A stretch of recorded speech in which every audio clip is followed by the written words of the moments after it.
So good morning once again. Now that we have, after having gone into the principles of writing a speech, we proceed with the principles of speech delivery or in the delivery of a speech. And of course, that perhaps depends on the kind of speech that you will have to deliver because speeches vary in terms of purpose and the manner of delivery. That's where we could have varying kinds of speeches. If you look at your module, you could find there three types of speeches according to purpose. You have an informative speech, a persuasive speech, and an entertainment speech. The nature of the speech according to purpose dictates the kind of words that you should incorporate in that text, in that material, as well as the way by which you should deliver this in front of your audience. What is found in an informative speech, or what kind of speech is an informative speech? This speech provides the audience with a clear or in-depth understanding of a particular concept or idea. Lectures of teachers could qualify as a good example to this, or if you are invited to speak in front of, in a seminar to provide input about a very significant topic or issue, that might as well become an informative speech. When you are made as the keynote speaker of a particular program, that could very much qualify as an informative speech, because perhaps there is a theme that that you are requested to elaborate. There's a particular concept or idea that you are requested to clearly explain to the audience that's in front of you. So there you have an informative speech. You also might be required to create a speech that amuses the audience. So you have an entertainment speech, one that's humorous, and then you have examples of which are for those given out by performers or comedians. Or I think this was mentioned before, like when you were invited to speak or deliver a speech for someone's birthday, that could qualify very much as an entertainment speech. The last kind of speech according to purpose is a persuasive speech, where there is a manner of trying to influence your audience to favor your side, but of course, one should be open to the possibility that not everyone who is listening to you agrees with your claim. And that's actually fine. I stressed this already last time. This is really acceptable. It's really acceptable when in the delivery of a persuasive speech, at least one person from the audience gets to disagree with you. Originally or technically speaking, to persuade is merely an attempt to convince. Persuasion should not be equated with immediately convincing everybody right away. To persuade is just to create an attempt that others be convinced. Because if they are not convinced by you to agree with your side, then you are actually giving them the opportunity to speak for themselves. Your claims, your presentation of the content, your speech triggered the minds of your listeners to think for themselves. And the way I see it, that makes the persuasive speech quite an effective one. If you have stirred the minds of your audience for them to craft their own side, to craft their own stand on the issue, then you have successfully conveyed the intentions of your persuasive speech.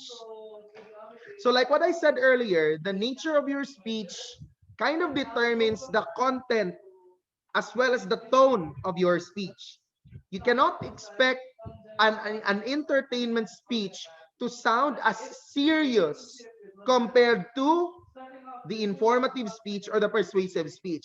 Imagine you've been invited to someone's debut and then you are requested to deliver a speech, assuming that it's the debut of Lucia.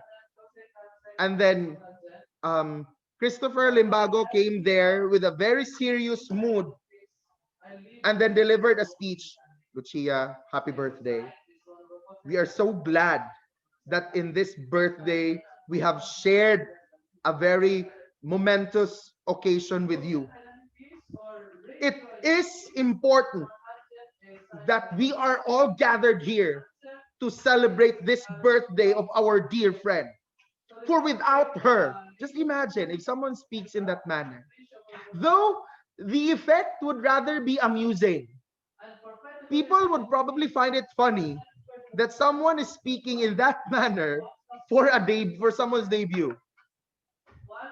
So there again, the tone or the kind of content varies also in relation to the purpose of the speech. Delivering, imagine you being requested to speak about environmental integrity. I gave this as an example last week, talking about environmental integrity.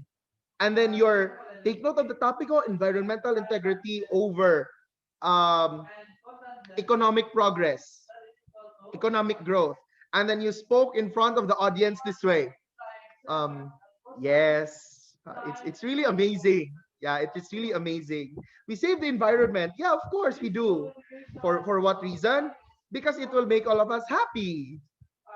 If you speak that way, you can't expect people to be totally you can't expect your speech to be totally sold out to the audience.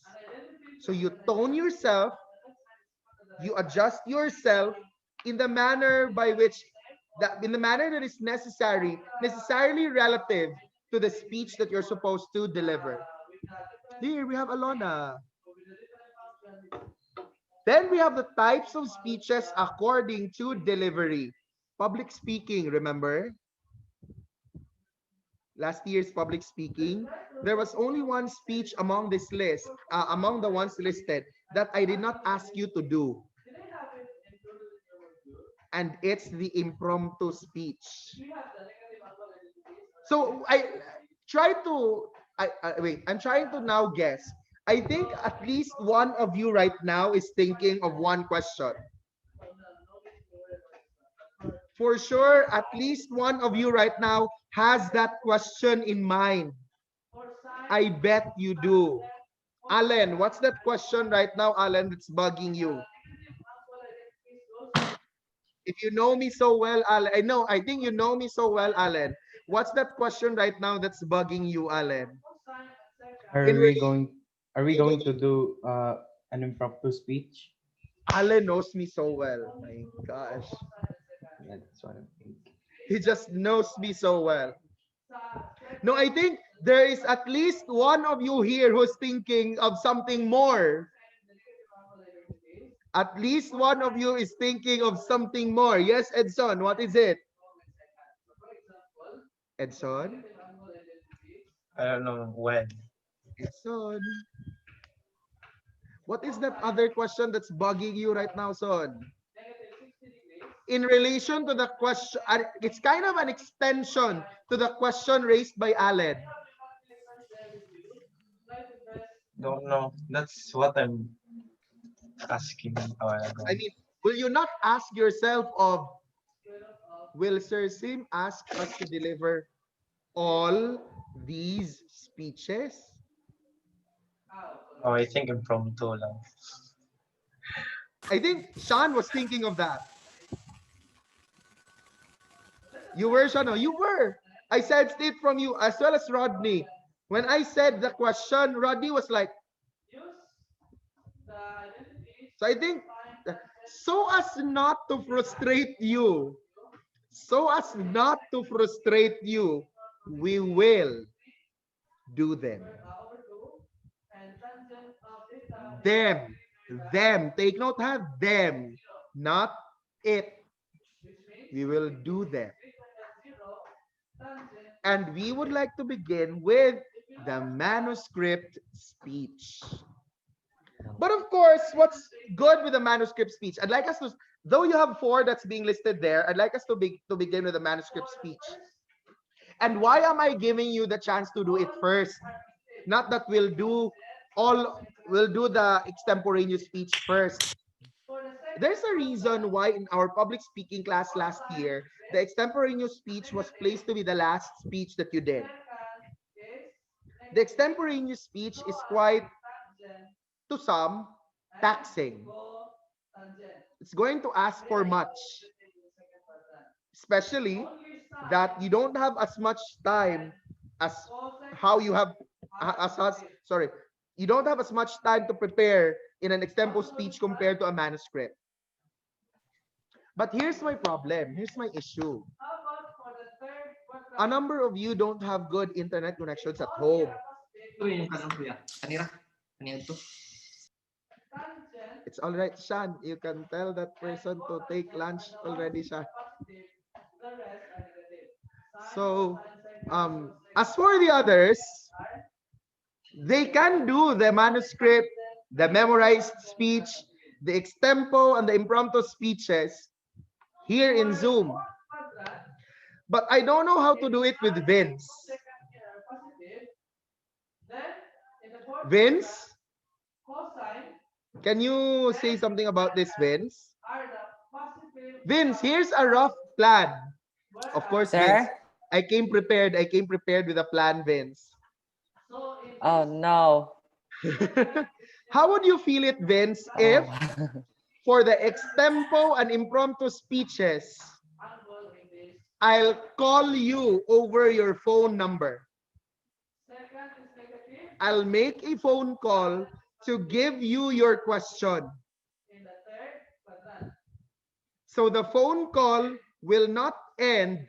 It will only end at the time that you're supposed to start delivering your impromptu or extempo speech. How does it sound, Vince? Because your audio seems to be fine now. Your video is the only one that feels kind of choppy. So what we can do probably is, like for the extempo, I froze. I did not.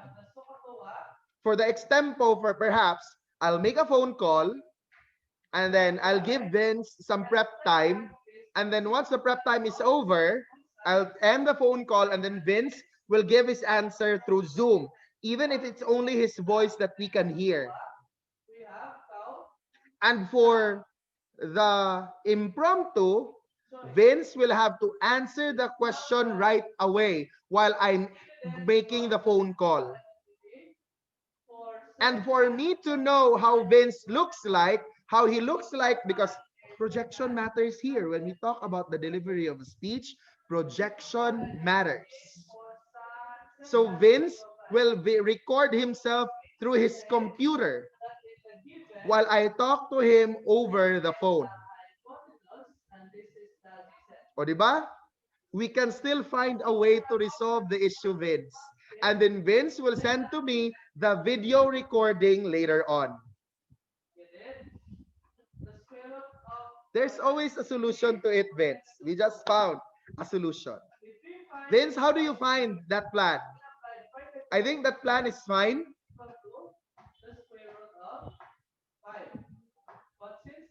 So that we will not have to be bothered by the internet connection. Because as for your classmates' case, Sir, yes, what Vince. was Vince. again? You will end the call I'll once end the the call prep for the time is extempo, over, Vince. sir. Yeah, for the extempo, I'll only end the call once the prep time is over. And when the prep time is over, that's when you start delivering your extempo speech, where you are video recorded as well. You'll do a Where recording of will yourself. I deliver it, sir? No, wait. I think you can just. Never And mind, I will Vince. record myself. Never I will mind. record myself. Let me just change it, Vince. I will not anymore end the phone call. The phone call will just have to be sustained, so that I could hear your answer and you can proceed with your video recording through your computer. And the video recording is what you'll send through Edmodo, so that I can see how you looked like, how you projected yourself while answering my phone call. Okay. For the impromptu, just So there's just no time for preparation. That's just it. okay, sir. The procedure remains the same. Because For your classmates, their internet connections are fine. Like how they look like now seems to be just fine.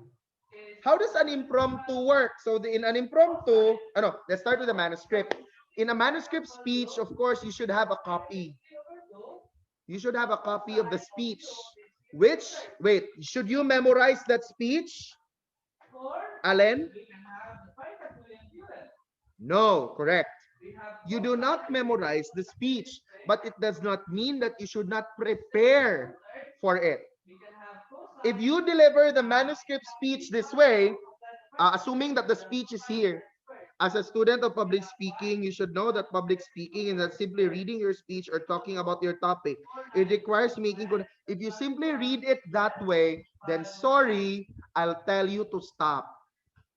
So harsh. Of course, I will not tell you to stop, but I'll just reflect the score towards that performance. And you should expect the score won't be good. Though not absolute, that's the tips to doing a manuscript speech are not limited to this. But it's highly suggested that you do something like this. As a student of public speaking, you should know that public speaking is not simply reading your speech or talking about your topic. Look at what I did. I glanced at the copy and I looked at the camera. That is to maintain engagement and connection with the audience. And of course, I had to do some projection with the voice. The reading, take note that you are reading a speech here, the reading should not be monotonous. That's one danger when people do a manuscript speech. They read it monotonously. And that defeats the purpose of speech delivery. Sir. Yes, Edson? So we don't have to look at the sides. I'll just have to look at the camera na lang. Yes. My gosh. Okay.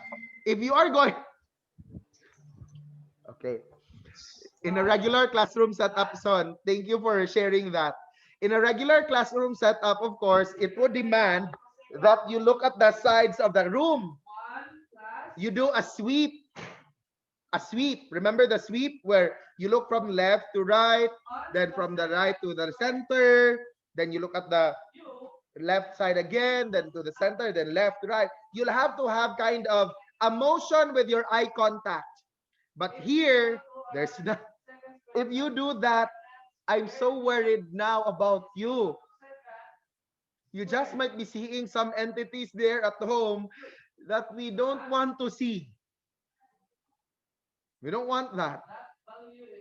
So just look at the camera. When you do it, do not also look at the frames in Zoom. Huh? Because when you look at the Zoom frames, you are not actually looking at the camera. When you look at me. When I'm looking at the Zoom frame, I'm not actually looking at you, right? I'm not looking at you right now because I'm looking at the Zoom frames. And that's not how eye contact works. Eye contact is camera. You look at the camera. Then you look at the copy, look at the camera again. But do not make the looking at your copy so obvious, huh? Like this, ba?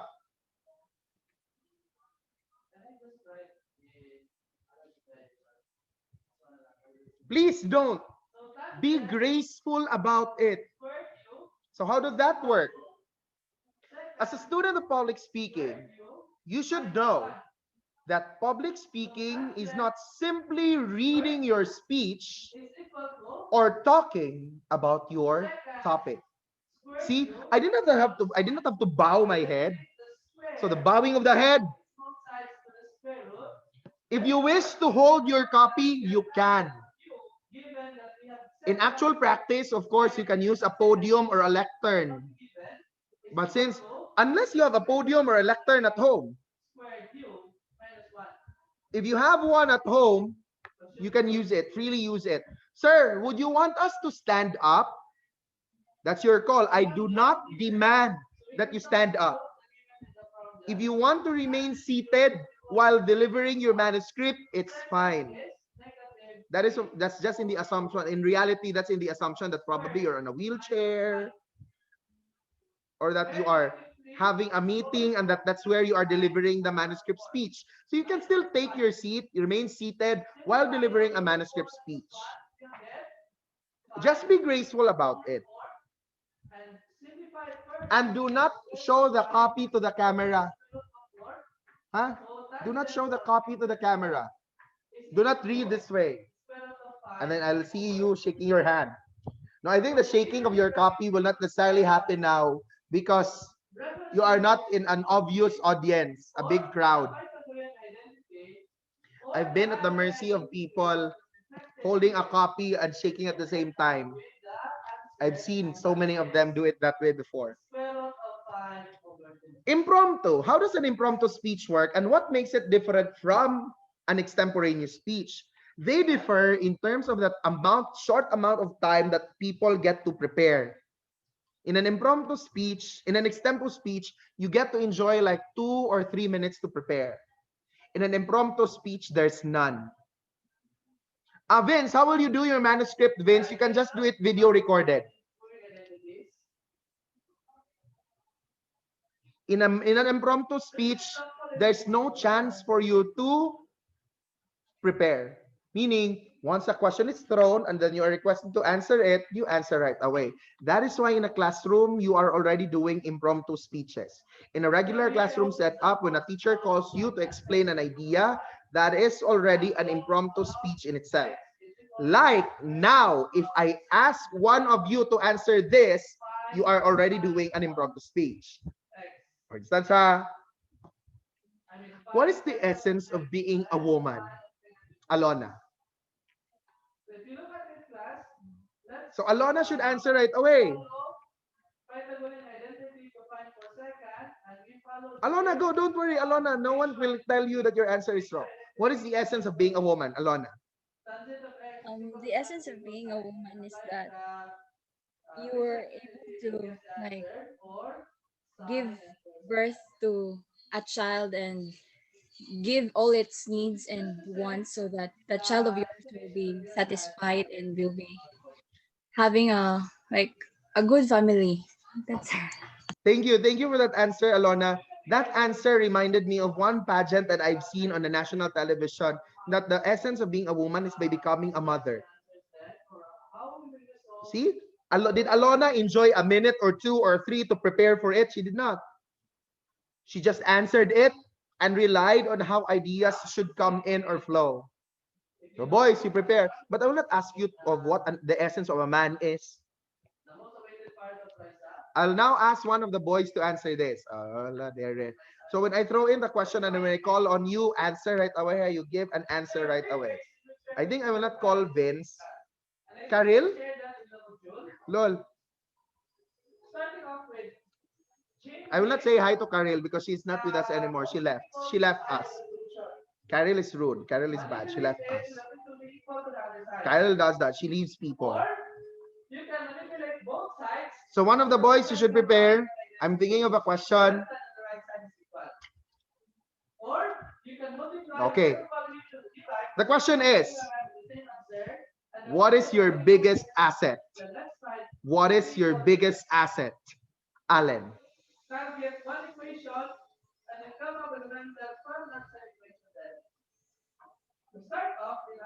Unmute, go. You're on mute, Allen. You're on mute. You unmute yourself, Allen. What is that? Allen, you're not unmuting yourself. Allen, you're still on mute. My gosh, I'm telling you to unmute yourself, Allen. Unmute, unmute. Huh. Your classmates have already prepared for it. To your classmates, the question has now become an extemporaneous question. Woo, Allen, unmute. Oh my gosh. Allen's asset is not there. Edson, what is your biggest asset? my biggest asset is my intelligence, because my intelligence um brings me here, and because of it I can be a successful person in the future. Oh, thank you, candidate number 2. We welcome candidate number 10, Janina San Miguel. Your question is, what role did your family play for you as candidate for Binibining Pilipinas? And then Janina San Miguel was so spontaneous. My family's role for me is so important because there was the one who's very, oh my God, my family, my family. And then she started laughing. I'm so sorry. I'm so sorry. I told you that I'm so confident. Eto, wait. She lost herself in the question.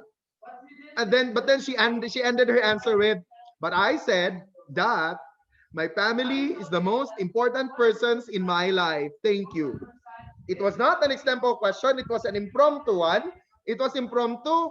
Her answer was technically unsound, but she won Binibining Pilipinas. So that's how impromptu questions work. Different from how extempos work. When you are told to do an extempo, you should enjoy a few minutes to formulate and organize an answer to a particular question. I'll try to look for one here. I mean, there are no guide questions here in the module. Let's try an extempo. Sample extempo. Sample extempo. Just a sample. Rans, this is for you. Don't worry, Rans. You are giving... Rans was shaking his head right away. You are going to have 2 minutes to gather your... Remember this line? I always use this in our public speaking class. You'll have 2 minutes to gather your thoughts. I've always used that phrase, to gather your thoughts. After which time you're expected to deliver it for like 2 minutes or 3 minutes. But this time, Ran, since you've been ambushed for this purpose, we'll see how far you can go with the delivery of the answer. Let's use the same question, Rans, for Janina San Miguel, but in the context of your family, huh? Of your status now as a student. Rans, your question is, what role did has your family played for you as a student? What role has your family played for you as a student? I'll give you 2 minutes to gather your thoughts, Rans. Go.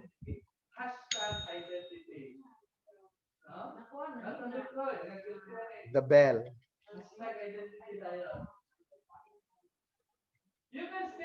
Rans, if you hear the bell, that means that your time is up. The bell never left Vince.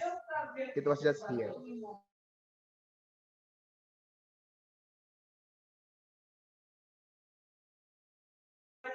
The bell, the crowd, the fight was on, and the devil leaped in fury. He threw his javelin flame and left a summer fright and envy, followed by their trophies, dead and gone. Hitler, Napoleon, Pharaoh, Capone, tormented, vexed and grieved. Sir, can you state the question again, sir? What role has your family played for you as a student? 1 more minute, Rans. 1 more minute.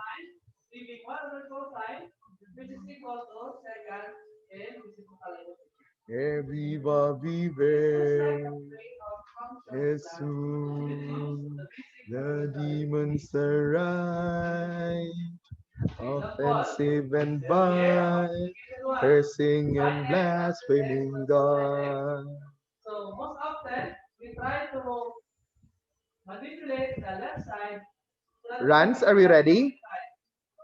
But not all the case today. But for example, the right side is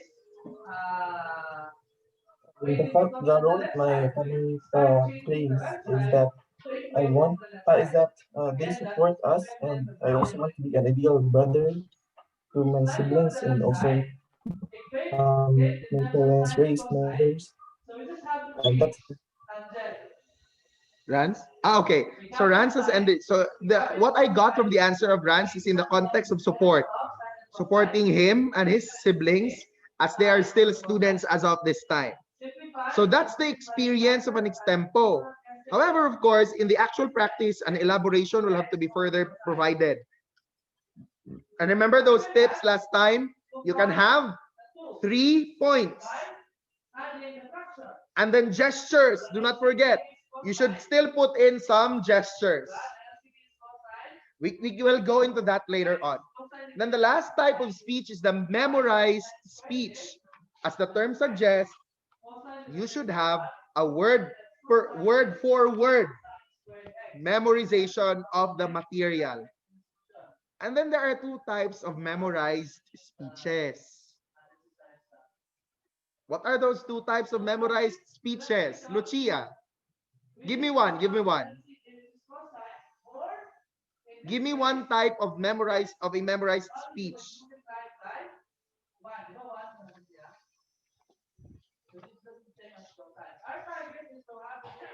You did this last time.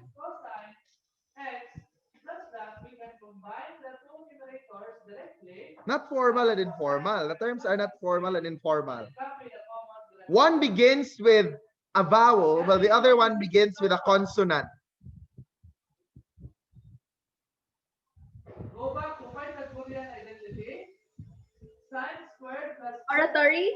Oratory and declamation, correct. These two speeches require memorization. So I think now there's another thought that's running inside your head. There's another one that you're thinking of right now. I know for sure you're thinking of it, right? Rodney is already thinking of it now. What's that question, Rodney?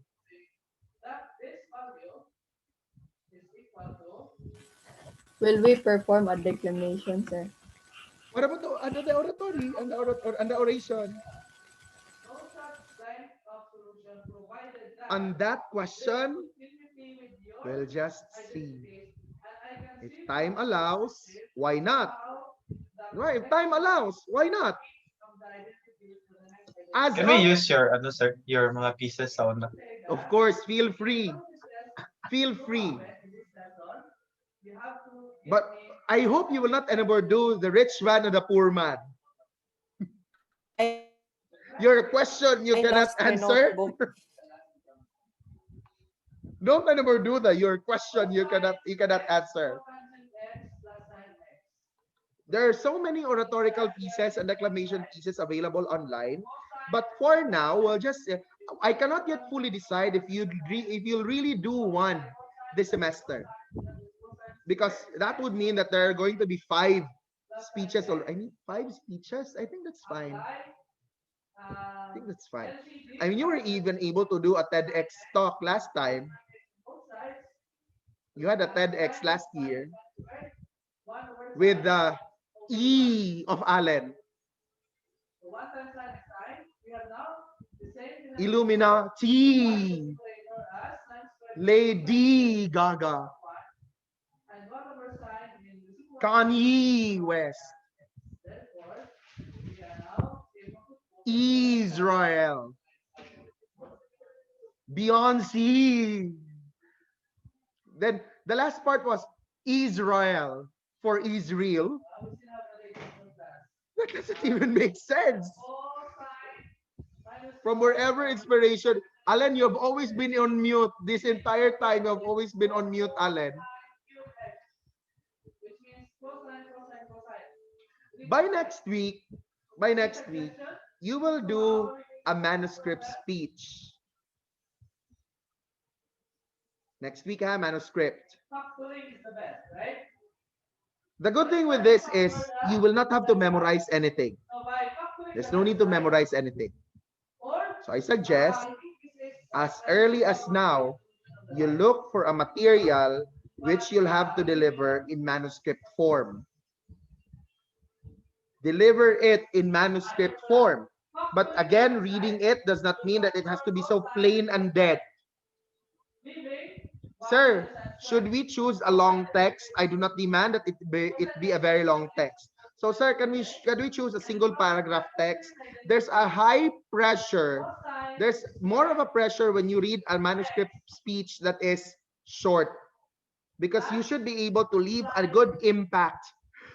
I believe by Carlos P. Romulo. Very familiar.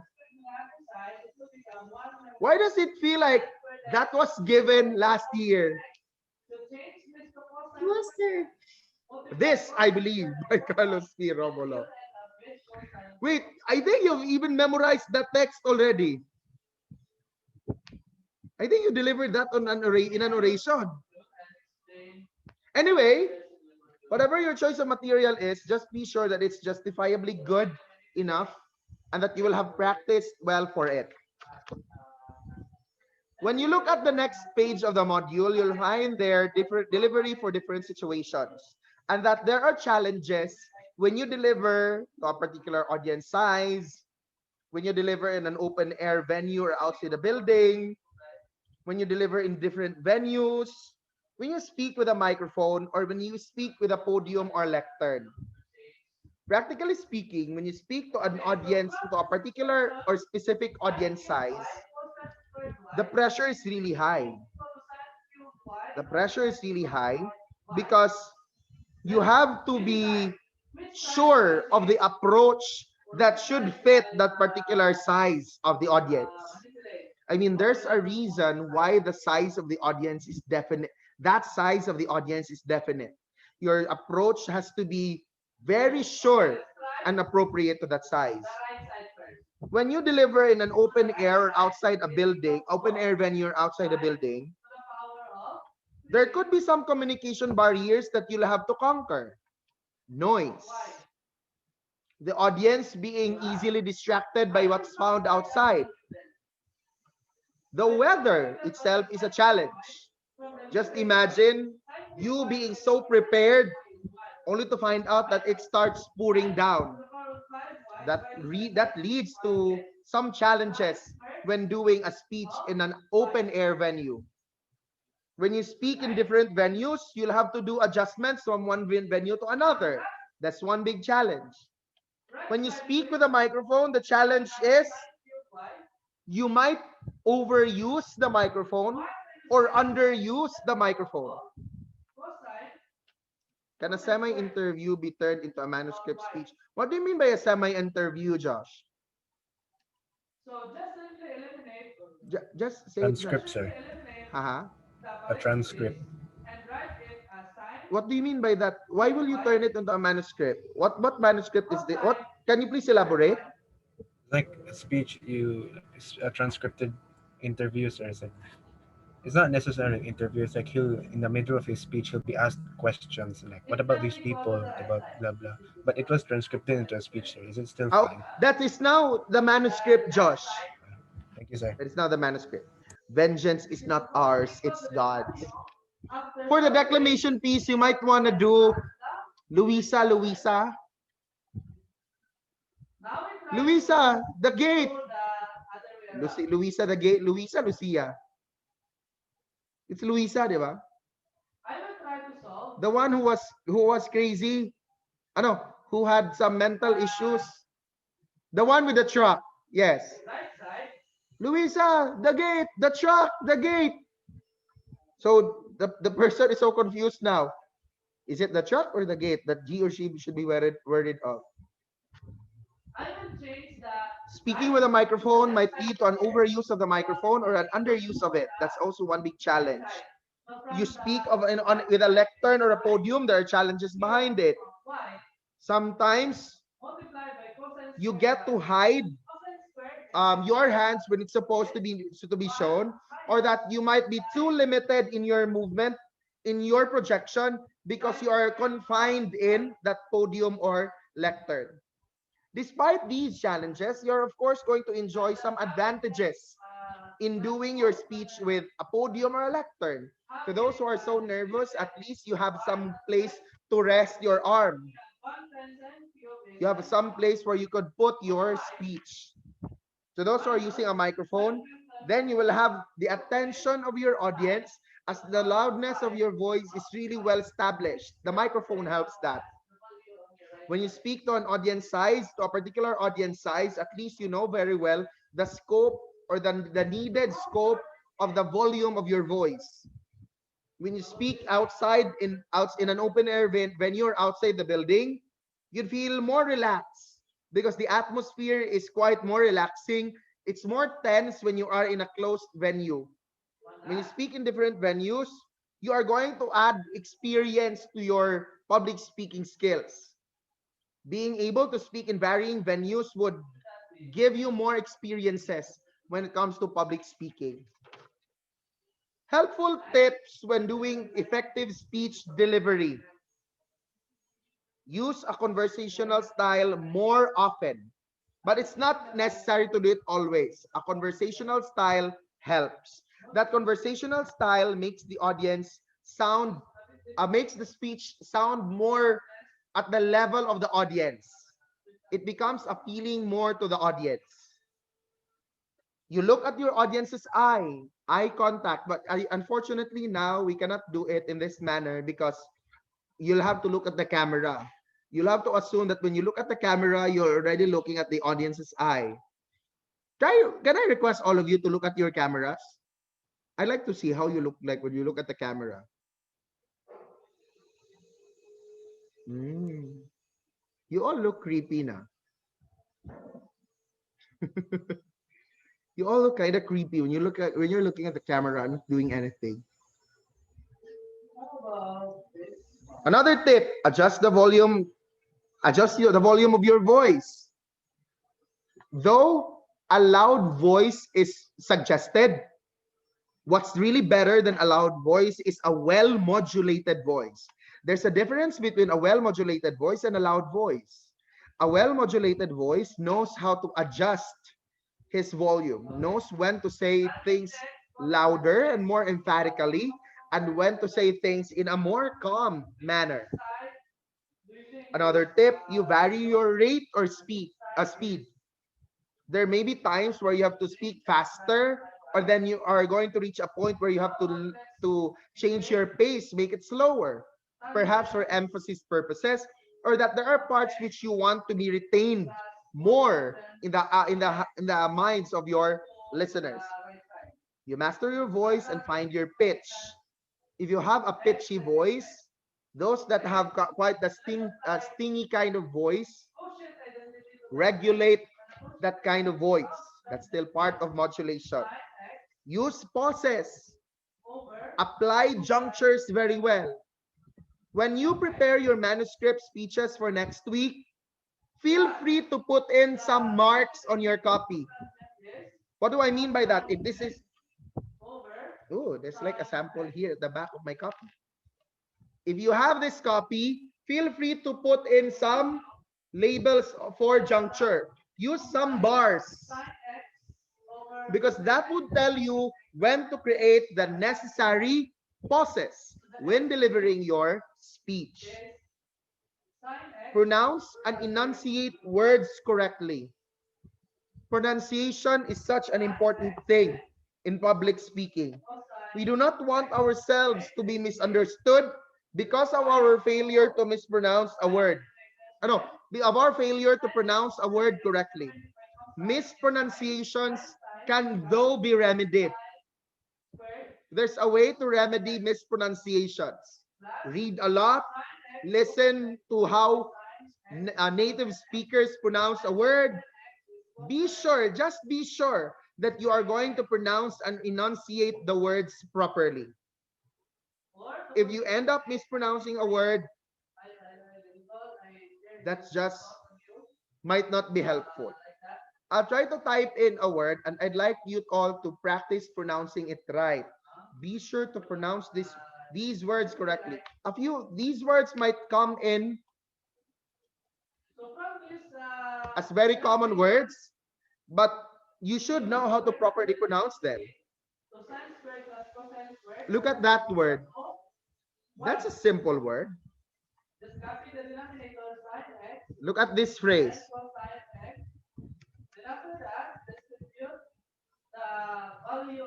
That's a simple phrase.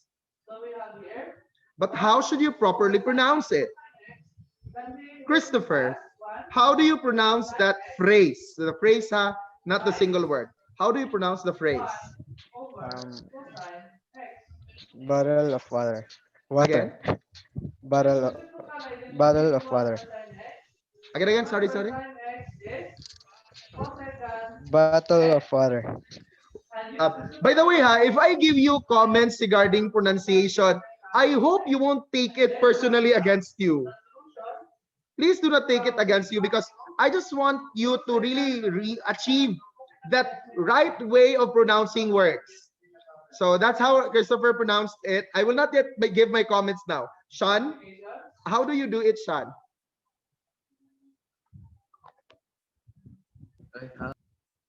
The phrase. Bottle of water. Okay. Lucia, how do you do it? Bottle of water. What? Oh my God, I was waiting. It really came out. When I called for you, Lucia, at the back of my head, I wish I could hear that Italian tone from this pronunciation. And it came out, it did. Again, Lucia, can you please? can you please say it again, Lucia?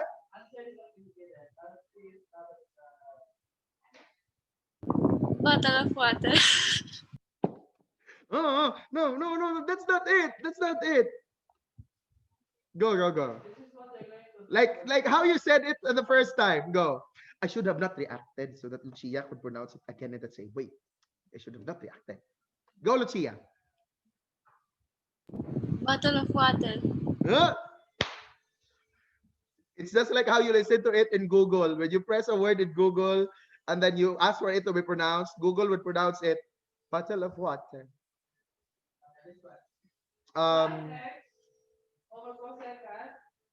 Edson, how do you pronounce this?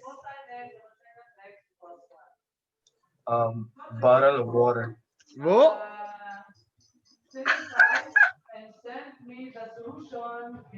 Actually, I cannot give a comment to how Lucia pronounces it, because I think that has something to do with the background.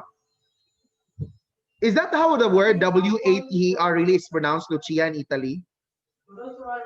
So the accent is, and the pronunciation is really, how do you pronounce W-A-T-E-R?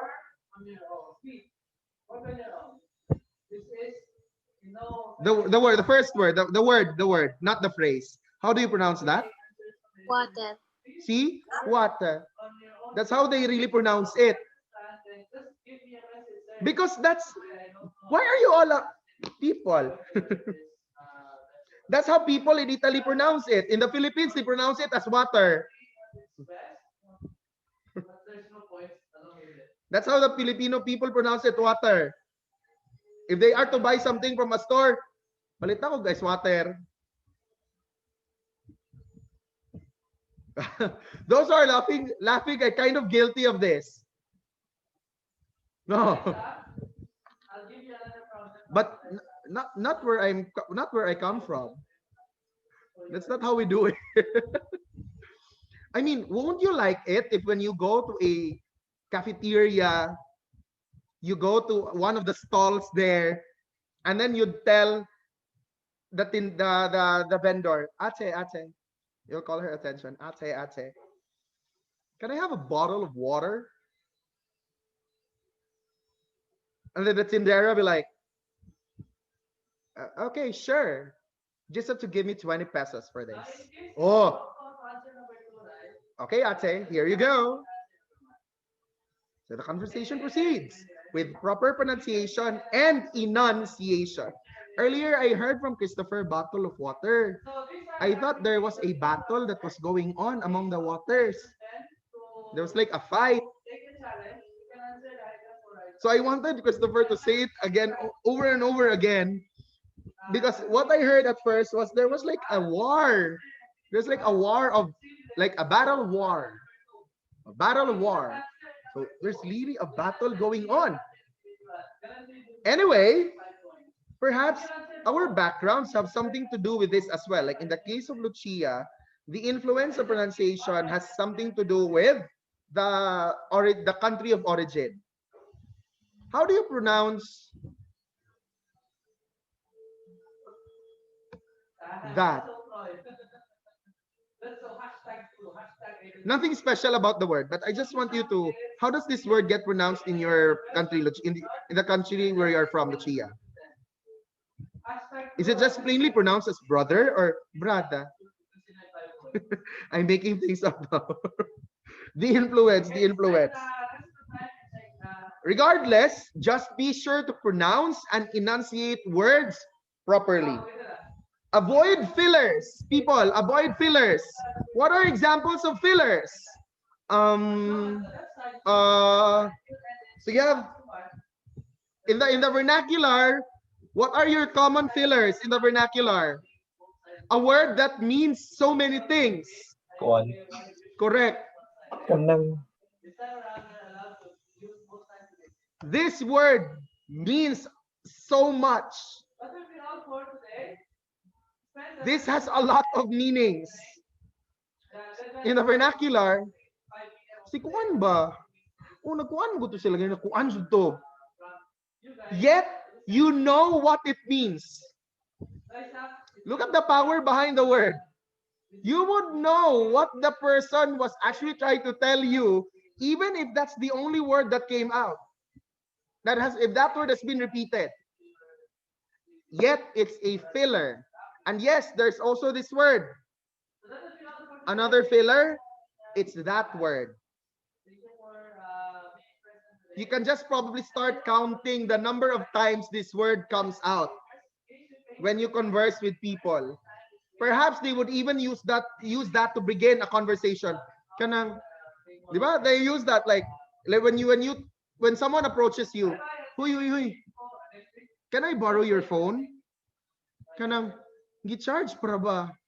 So you would begin your conversation with that. Guilty, Alona, of the word kuan. I bet when Alona used that in the many conversations that she had with you, you still got what she meant. She has a filler which she used several times, yet her statements have already been defined. At the end of the day, there are still fillers. So do not use fillers. Have the good posture, you stand straight, you balance your weight, use precise movements. When we talk of gestures in public speaking, in the delivery of a speech, we are after of elaborate gestures. Elaborate, not exaggerated gestures. Elaborate gestures are those that are fitting or needed in relation to the material being delivered. Avoid a poker face. Have a face that's not really animated, but a face that projects. It projects in relation to the material that's being delivered. Dress properly and appropriately, of course, and you are invited to attend a particular function to deliver a speech. You observe ethics. Be careful when you are speaking on a sensitive material. Observe ethics. You should also come on time. Be on time. Do not make the audience wait for so long for you to start delivering your speech. And then you breathe in and you relax for the delivery of your speech. Though it's not there, one very important tip in speech delivery is what's that simple word? What should you do when you prepare for a speech delivery? You starts with a P. It's an 8-letter word. 7 letters only, son. You run short of 1 letter. What is that word? You should Practice. Practice. Alan, you're unmuted. You got unmuted, Alan. You should practice, correct. Whatever the case may be, whatever the type of speech may be, find time to practice. Questions? Excuse me, sir. Yes, Sean. Diba next week, sir, in our next meeting, we will do a manuscript, sir. Yes.